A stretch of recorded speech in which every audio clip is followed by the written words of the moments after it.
Thanks, Mark, and thanks to you all for being here this morning.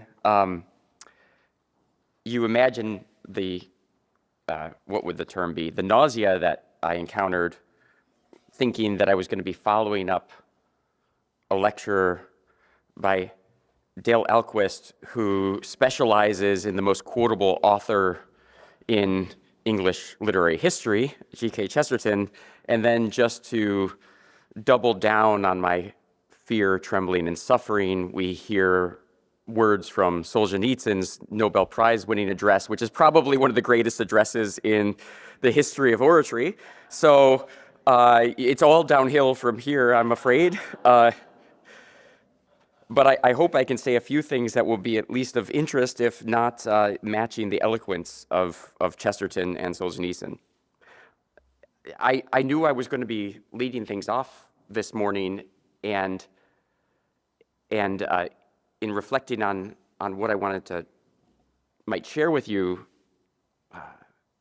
today, I was contemplating the title of Dale's talk last night, that beauty is unanswerable. And I think it's true, beauty is unanswerable, but unanswerable doesn't mean incapable of being queried. So I thought that to lead off the proceedings, I might take us into the very question of why is it that beauty might be unanswerable? And on a related note, just Dale's somewhat tongue-in-cheek observation that our conference title lacks the third of the great relational transcendentals, truth, goodness, and beauty, as the Trinity is usually expressed. I wanted to reflect on the nature of beauty as a transcendental. So I think, and I want to make sure I keep within our time limits here, so that there is some time for questions. I think my ambitions this morning will unfold roughly as follows. I want to start us off with a couple passages from Aristotle, from his Metaphysics, and just reflect on what they tell us about who we are. Not who Aristotle, the ancient philosopher, was, but what human beings are, who we are, and where we find ourselves at the beginning of our conscious life.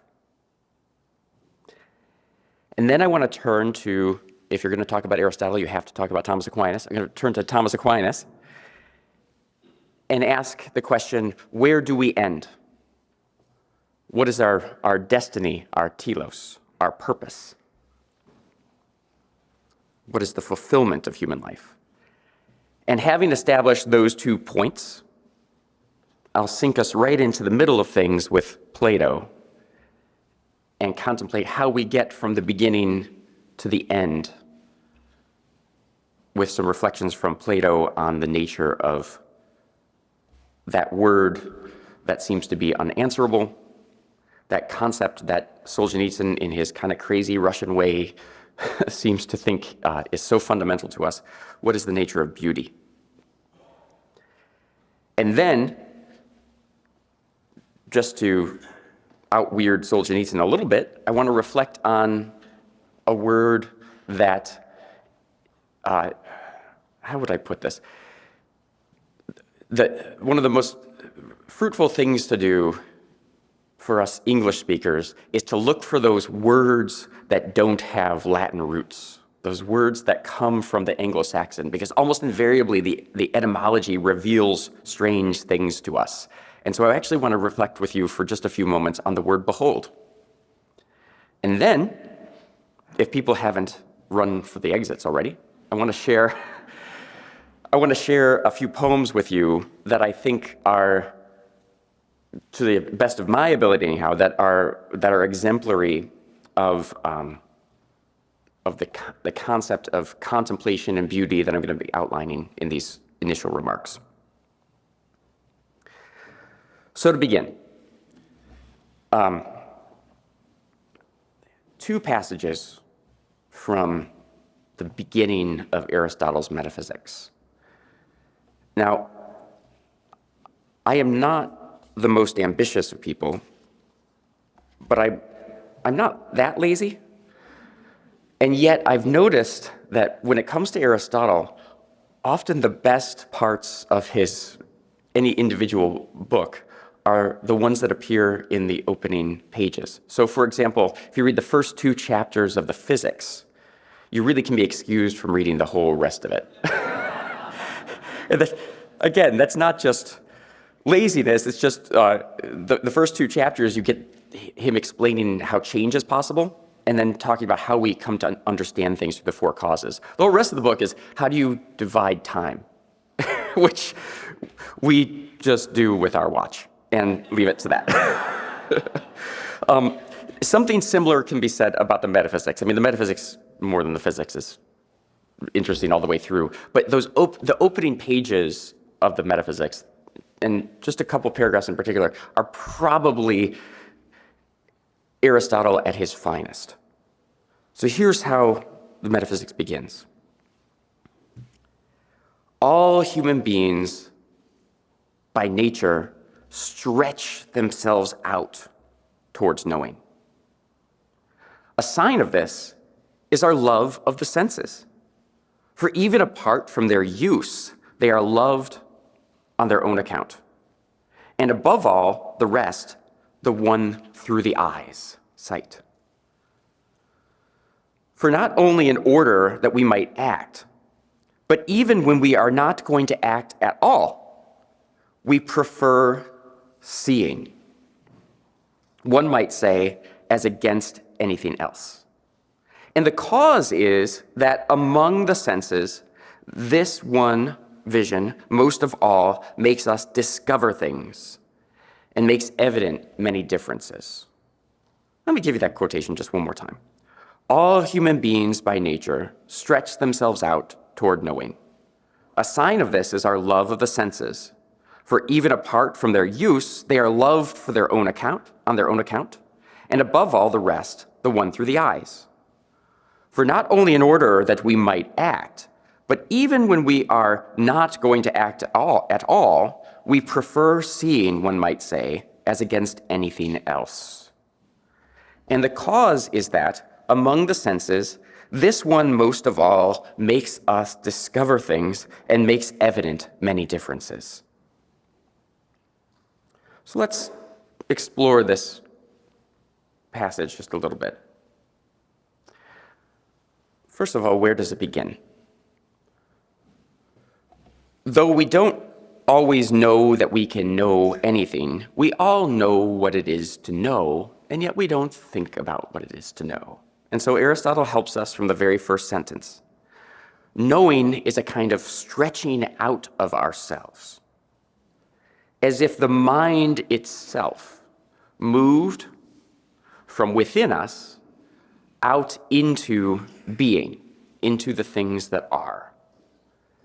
The act of knowing, therefore, suggests a kind of communion between the knower and the known. You can feel yourself going out of yourself when you know something.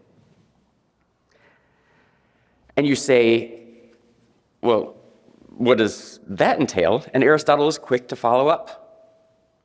Seeing is the paradigm of this, because we can see from afar and yet perceive what is far off as if it were present to us.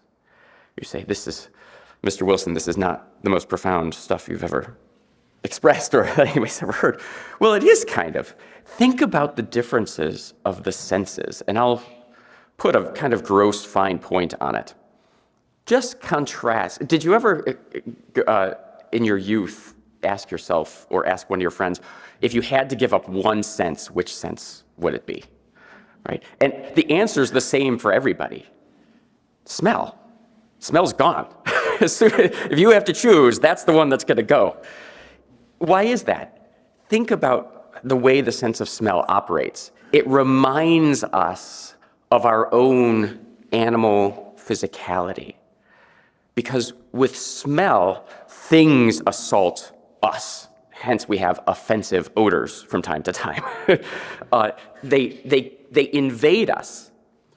When we smell something rank, like a skunk, we want to get away from it. but we feel as if we have to leave. The smell's not just going to be on its way.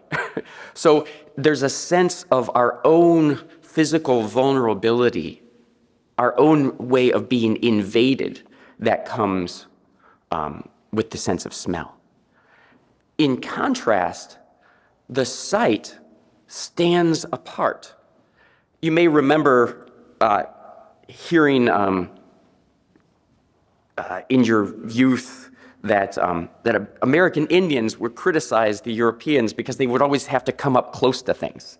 They were content to stand back at a distance and see things. And what a gift that is, to be able to stand apart and yet through the vision to make what is far off present to us. This is a sign of that spiritual faculty of knowing, that while we stand here, our vision can go out into being and make present to the mind what is still far off, whether it's the sunset on the horizon, a waterfall in upstate New York, or whatever. And so the vision, Aristotle is telling us, is a paradigm for what it means to know, precisely because it goes out into being, the vision does. But then it doesn't just stay there, it brings things back and makes them present to us. And so vision becomes the paradigm of what it means to know. But Aristotle's not done. He tells us that this act of knowing is natural to us. This is something, I think, in our age that is not taken for granted. Knowledge is often thought of as some sort of super addition. And you say, well, what is the basis for that? Well, have you ever, in a moment of ecstatic enthusiasm, sought to communicate something you've learned to, I don't know, a fellow who's a student at Michigan State University named Weezer?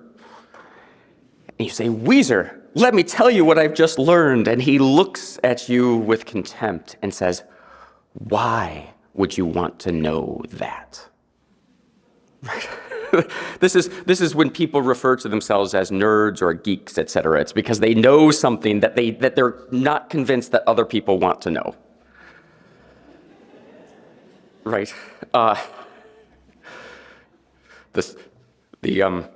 My son Thomas's drum instructor said to my wife the other day at the conclusion of his lesson, said, I was very impressed today by Thomas's knowledge of the Holy Roman Empire. You just think, okay.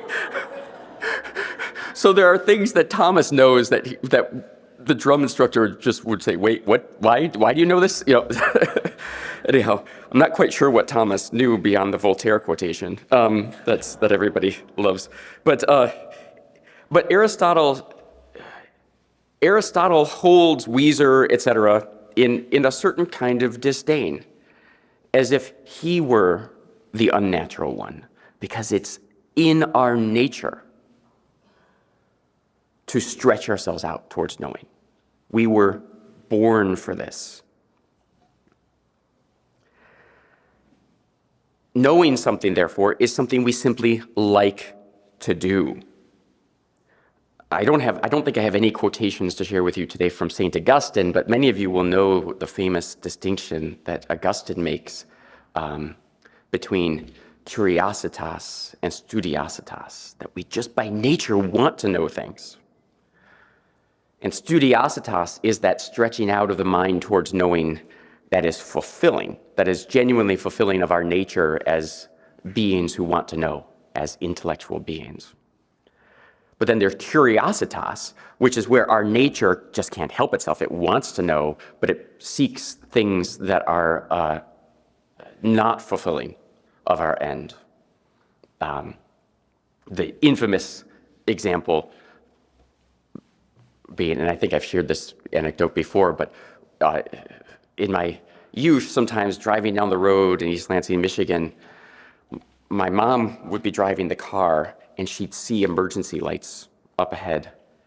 And she would say to me, sitting next to her in the the front seat. She'd say, okay, Jimmy, we're coming up on some kind of accident or something. As we drive by, I want you to turn and look and tell me what happened there. Almost invariably, I failed. But the fact is that she just wanted to know, like, there's emergency lights. I've got to know what's happening. I'll just give you one other example of it. I remember when my oldest, Livia, who's now going off to college, but when she was 2 or 3, pushing her on the swing set at the apartment complex where we were living at that time in Philadelphia. And one of the workers in the apartment complex drove by on his little golf cart, off to unclog a toilet, no doubt. And somebody was up on his balcony, I don't know, doing what. I had not been paying attention. But whatever it was, it caught the attention of the guy going by in his golf cart, and he was looking up at the fellow on his balcony. And the guy in the balcony called down, "Hey, rubberneck!" And the maintenance man on the golf cart felt much abashed and sort of sped off at that point. But what is that? We by nature want to know. It's so deep in us that we can't help but do it. We would do it just for its own sake. And yet therein lies the great conflict of human nature. It's natural to us to stretch ourselves out towards knowing, to stretch the mind out towards being, above all by way of the eyes.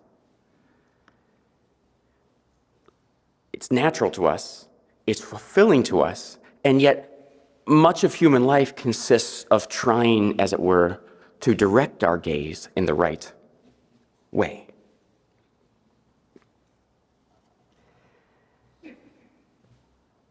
One way of characterizing this natural activity would be to say this: it's so natural to us to stretch out towards knowing that the act of seeing, and above all, the act of knowing, is our good.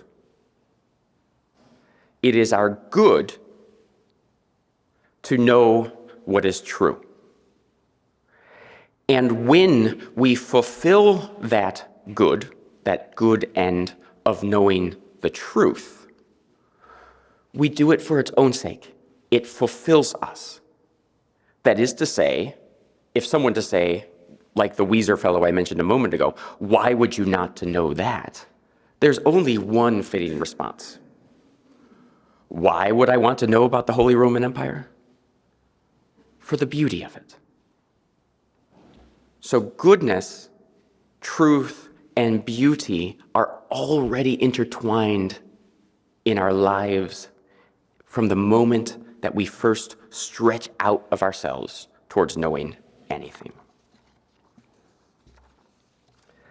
Okay. That was a short quotation from Aristotle. Here's a long one.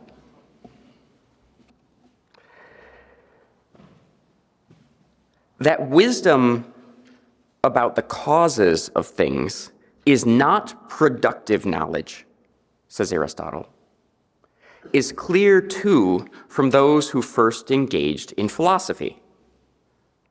For by way of wondering, people both now and at first began to philosophize, wondering first about the strange things near at hand, then going forward little by little in this way and coming to impasses about greater things, such as about the attributes of the moon and things pertaining to the sun and the stars and the coming into being of the whole.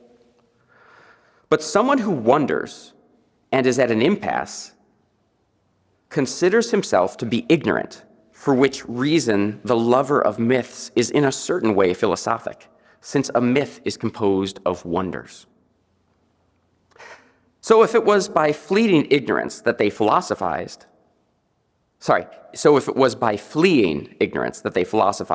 it is clear that by means of knowing, they were in pursuit of knowing, and not for the sake of any kind of use. And the following testifies to the same thing.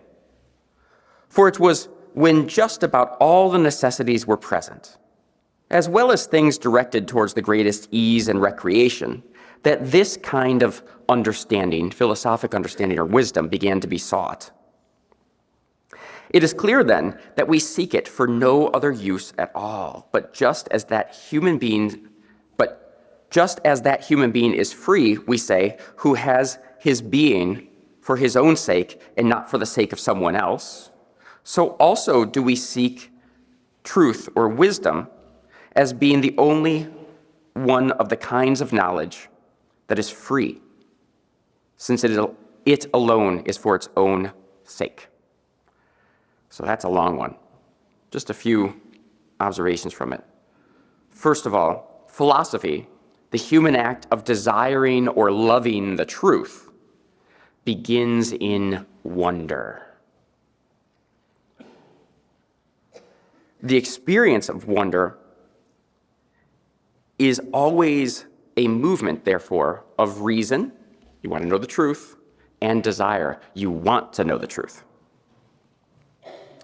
We do this, he tells us, for its own sake.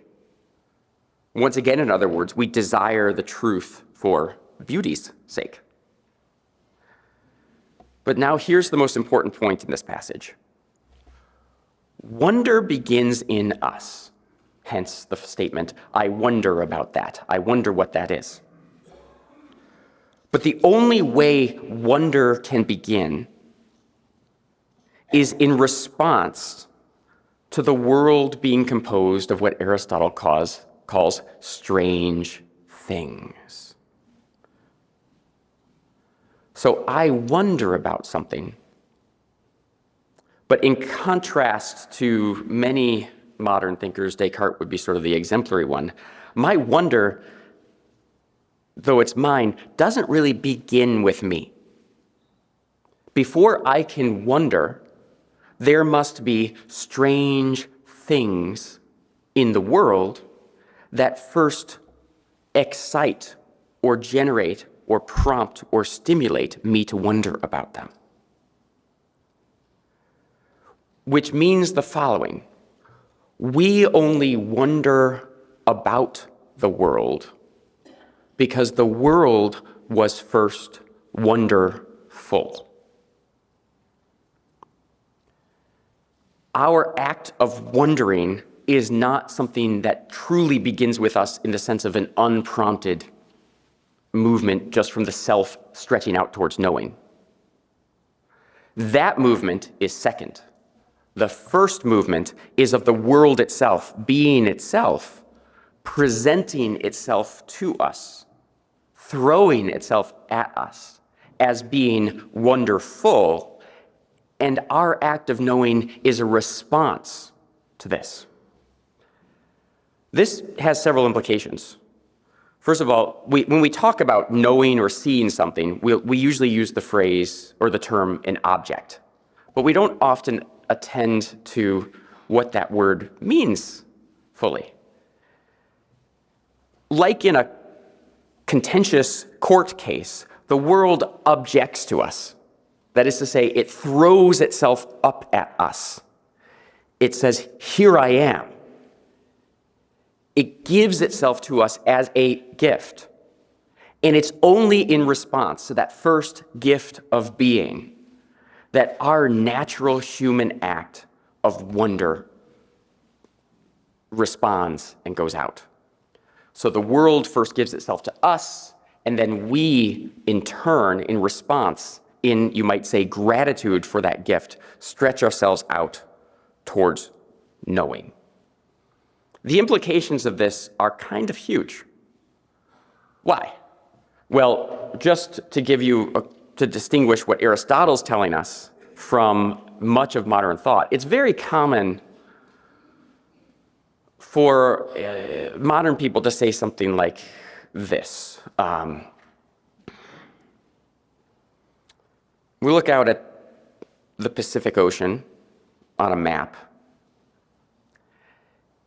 and we can find a point on the Pacific Ocean using the lines of latitude and longitude. And we might be tempted to say, right, there's this great, huge, unintelligible mass of water, and so we will, in order to make it usable to us, usable for us, we will project onto it these mathematical lines, which are just fictions of the mind, in order to be able to find coordinates, to be able to find a lost ship, or to set our course from one place to another, etc. That suggests as if the world were just, again, this indifferent mass, and it's only in stretching ourselves out towards knowing that we bring to the world more than the world actually contains.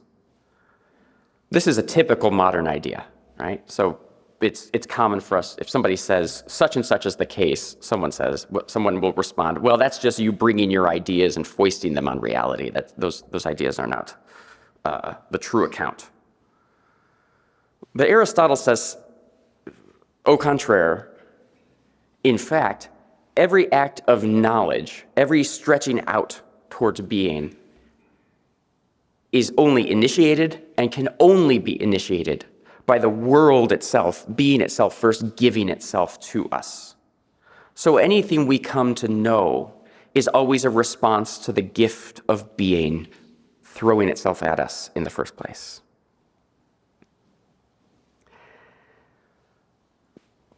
Which means something that we probably already assumed. We are born into the world. We come second. We're born into a world, and our lives are characterized by a free response to the generosity of the world, giving us its wonders. The world is wonderful, and we fulfill our natures by wondering in turn about it. Now, Aristotle, at no point in these comments in the Greek, uses the word beauty. But what he's describing here is exactly what we mean by the word beauty. Oftentimes, we use beauty, like truth and goodness, in terms of a perfection. If you say, so-and-so is a good man, you don't just mean that he's good for something. You mean he's exceptionally good. He has a certain perfection. If you drank one of the mint juleps that were served here last night, you could say, oh, that's a true mint julep, right? As in they got it just right. But even if it weren't a very good mint julep, it'd still be truly a mint julep, right? So we use truth and goodness very often in terms of perfections. And so it is with beauty. We most of the time use the word beauty in terms of its perfections. You go outside and you see the sun setting over the valley here, you say, that's beautiful. It's sort of perfection of beauty. But even when it's not a perfect sunset, beauty is present in beings. Just as a not very good mint julep is still truly a mint julep, so all beings have a quality of beauty to them, even when they lack the perfect form of beauty.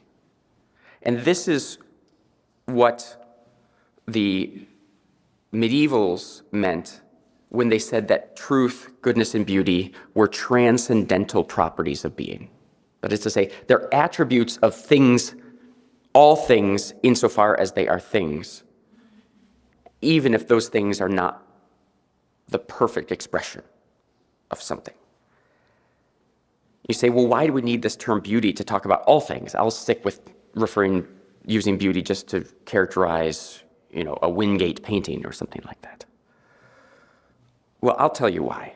Because it's the only word that can explain to us why it is that the being of the world throws itself at us and commands us, gives itself to us, and says, look at me, know what I am.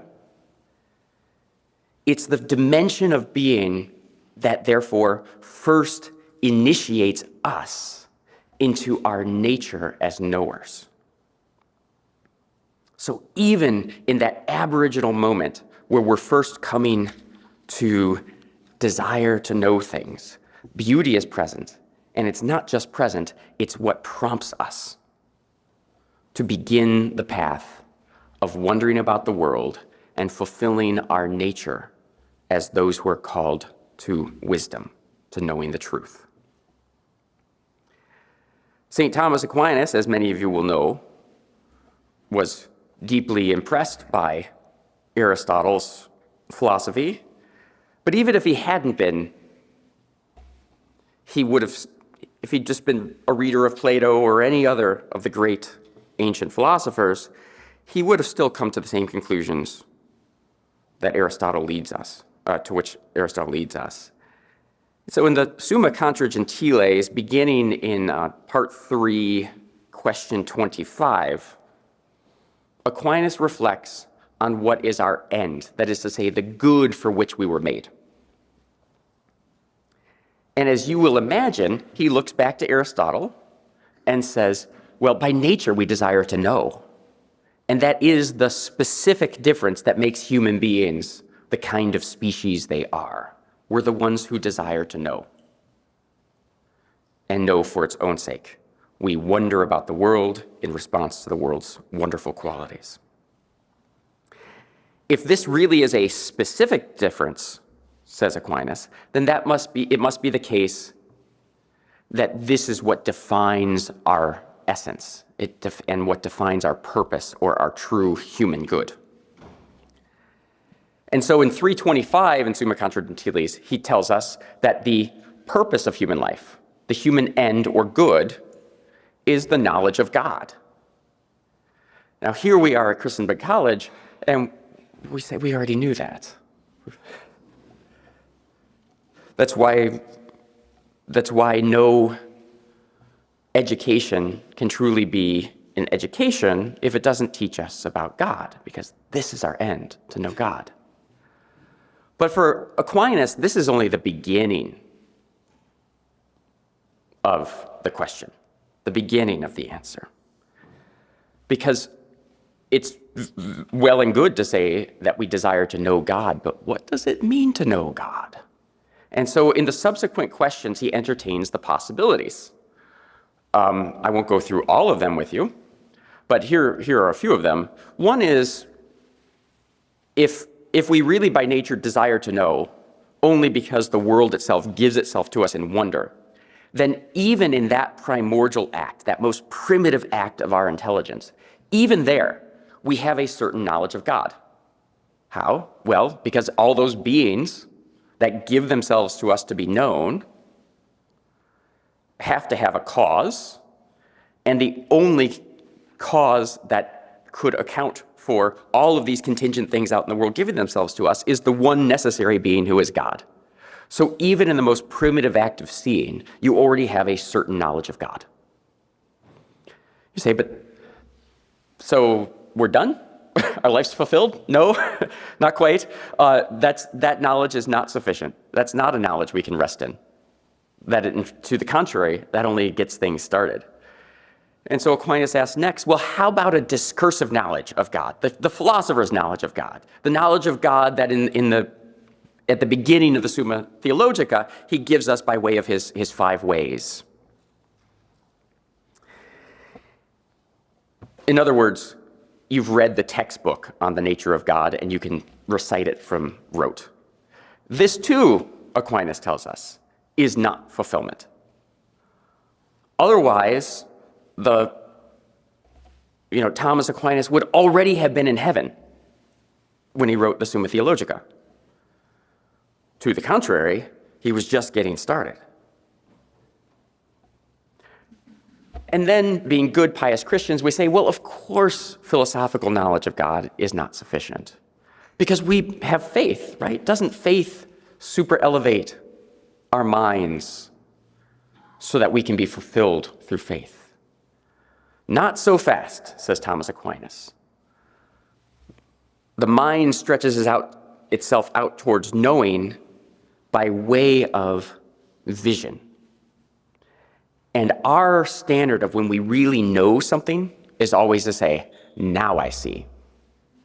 Think back to algebra class in your 8th grade or freshman year of high school, where the teacher took you through solving some kind of equation over and over again, and at first you could do it as long as you were following his instructions. But if he stopped giving you the instructions, or if you stopped looking over at the example problem for a minute, you were lost. You couldn't proceed. But after becoming habituated to it, doing it over and over again, at some point, you suddenly said, oh, now I see how this works. And you can just do it on its own. You had fulfilled true knowing of performing this or that particular equation. Aquinas tells us faith is not that. Faith is not the vision that we stretch out in yearning, in wonder towards. Faith is a kind of hearing. We hear St. Paul. We hear the words of Christ, and they prompt us, they set us on the road towards knowing God. But they are not the end, they are a kind of beginning. They're the news that we hear that sets us out on our journey. Well, then what knowledge would fulfill us? What knowledge is the true end or purpose of human life? And Aquinas says, only a contemplative knowledge of God fulfills us. Well, thank you. What does that mean? Contemplation is to see God's essence face to face, to stare into its inexhaustible light, so that simultaneously your nature is most fully activated. You're doing the thing you were born to do perfectly, but also totally at rest. After I stare into the essence of God, I'm not going to go then read the instruction manual for how to work my microwave oven. You're done searching for truth. This is truth itself. You are looking into it, and you would rather do nothing else. Indeed, everything else you might do is summed up and contained within that infinite light. But listen to the language I had to start using even to talk about this. You've all been told I was a poet, so you kind of say, oh, he's just being poetic. But no, light, infinite light. That's the only language we can use. Because what does light do but illuminates the many things that we see and wonder about? And so if you're seeing light itself, that's your mind, as it were, fixing upon the cause of truth in the first place and dwelling in it. And we say, but lamps burn out, lights burn out. Well, not an infinite light. And so we have this sense of simultaneously being wholly active in contemplating the divine essence, the divine light, and yet perfectly at rest. There's no place we'd rather go. And as St. Augustine communicates to us in one of his homilies, we will never get bored doing this. The light is inexhaustible, and so our response to the presence of God will not be, what shall we do later this afternoon? But rather, let me just dwell in this forever. Before Aquinas, before Aristotle, there was Plato. And Plato, in two dialogues in particular, his dialogue, the Symposium and the Phaedrus, first explored what is this strange phenomenon that inheres in being, that first prompts us to wonder about the world,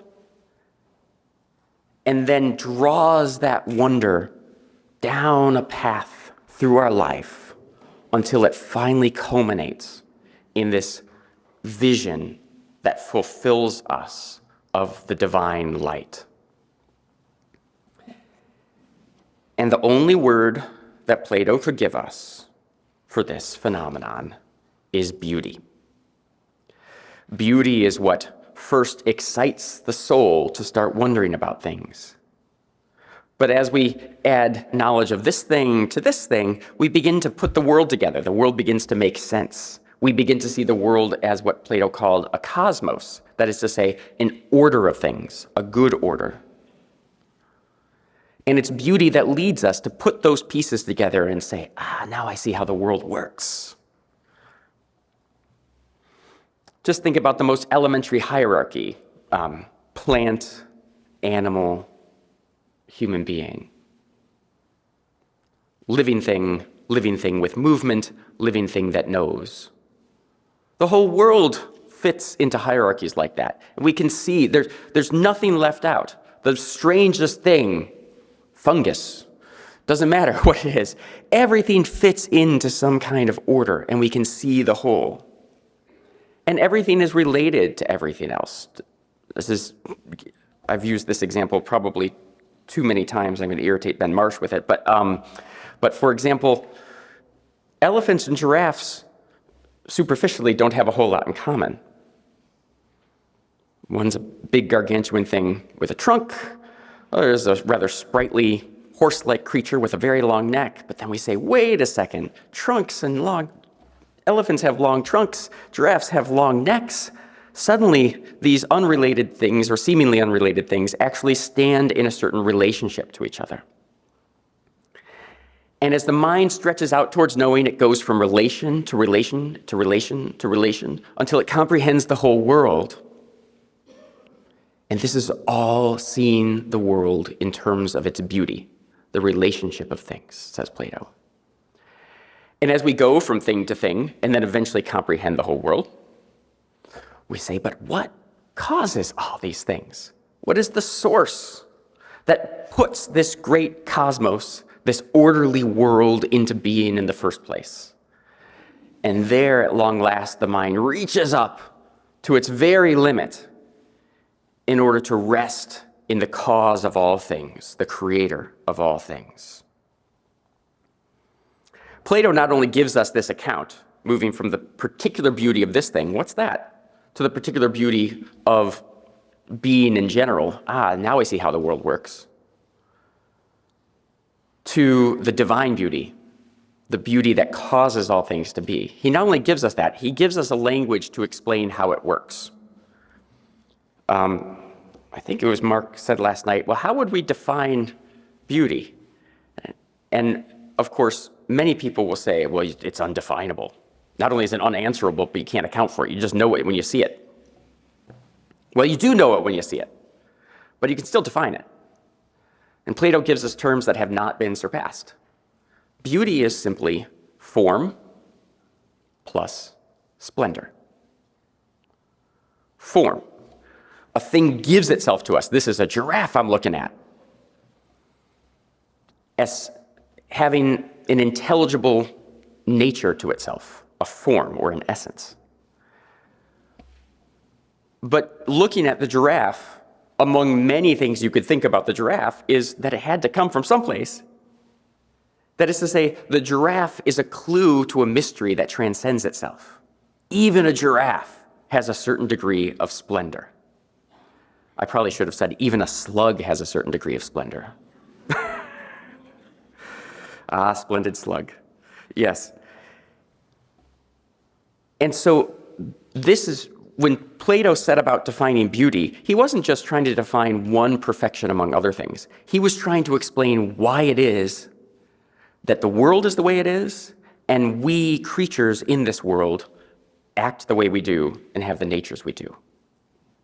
We are creatures that were meant to perceive beauty and by beauty be led out of ourselves, first from one thing, then to another, then to the whole of being, and finally to the cause and source of all things, that is God. So far from being a nice avocation, far from being a nice pastime, the way Goethe kind of suggested in that lovely quotation from that we heard last night, being is actually the most fundamental attribute of reality, of being. It is beauty. Sorry, did I say being? Beauty is the most fundamental attribute of being. It's beauty that first excites us to wonder. It's beauty that first sets us on the path to fulfill our good. It's beauty that first directs us towards the discovery and knowledge of truth. And when we are in full possession of the truth, when we genuinely see the cause of all things that is God, beauty doesn't go away. That's where beauty gives itself to us most fully, in the infinite splendor of form of the divine essence. So let me conclude with two things. I promised I would talk about the word behold, and I've got to do it because it's in the title of my lecture, so if I don't do it, I haven't earned my keep. The word behold comes to us from the Old English, And it kind of gives itself away to, you've got be, and you've got hold, to hold. I looked in the Oxford English Dictionary, and I wasn't the least bit disappointed in what it tells us about the etymology of that word. As you would expect, behold means first and primarily to actively look at something, but also to passively receive it. Some things we say, oh, I'm looking at that. So other things we say, oh, I can't unsee this, right? So there's an active and passive dimension to beholding. An earlier use of behold refers to, therefore, to regard, to attend to, or consider. So beholding is a kind of study. I'm beholding my history textbook, you might say. And if we go back a little farther, behold also refers to keeping, taking hold of, tying yourself to something, like to a duty or to an obligation. And so take all those etymologies together. The word beholding suggests everything that Aristotle, Aquinas, and Plato has already suggested to us in a single word. When we behold, we simultaneously actively go out of ourselves, but passively, restfully receive being, receive what we see, what we come to know. And then, because it fulfills our nature, we behold it, as in we grab it. We bind ourselves to it, guarding it jealously because we know that to behold the truth has at stake not just our idle curiosity, but our whole self, our whole nature. I'm going to end with just one poem. And I was going to inflict several poems on you, but I've gone on a long time. I was planning to read from my latest book, St. Thomas and the Forbidden Birds. But later this morning, we're going to celebrate the Mass with the Mass, Frank LaRocca's Mass of the Americas. And as a few of you may know, when Frank first composed that Mass and when it was first celebrated at St. Mary's Cathedral in San Francisco, I had been commissioned to come and attend the Mass. It's a very good deal to be commissioned to do this. And then to write a poem in response to it. I didn't just write a poem, I wrote a whole book called The River of the Immaculate Conception, which is a 7-part poetic sequence that simultaneously follows the Catholic history of the Americas, from the first Spanish missionaries to the French Jesuits coming down the St. Lawrence Seaway into my own native Michigan, and then also the conversion of St. Elizabeth Ann Seton and Anglo-America to the Catholic faith. So it follows the deep Catholic history of our continent, to the point that, with no hyperbole intended, I've even gotten to argue in an essay about this book that America is, in the most profound sense, a Catholic country. Doesn't matter how many Protestants are here. It was a Catholic country the moment Mass was celebrated in Florida. Because after all, it's not up to us to make a country Catholic or whatever. It's up to God's grace. And from the moment the Mass is said, the moment the first missionary arrived, the moment the gospel was first spoken, this place was being already transformed by God's grace. The poem also, however, follows the liturgical movement of the Mass, and the poem as a whole tries to draw us into recognizing that the liturgy itself is a foretaste of heaven.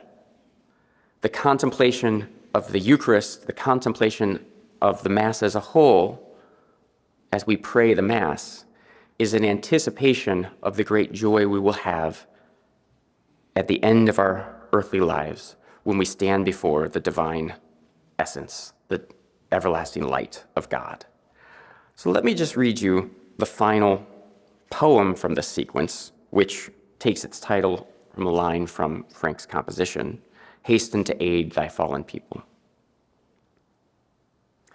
How does one make a song of holiness? or speak of music without spoiling it. They both seem more than our tongues can confess, and born above in our world do not fit. What's more, those who ascend with them are closed in on themselves, struck dumb, and all in ecstasy that they had heard seems flailing foolish in a fallen word. But every rising strain must strain indeed to lend a form to what in truth is light, and manifest peace as if it's a deed, and give transcendence some arc of a flight. The purity of every saint will be daubed on with sloppy paint, and what no thought may comprehend or say must be taught in the staging of a play.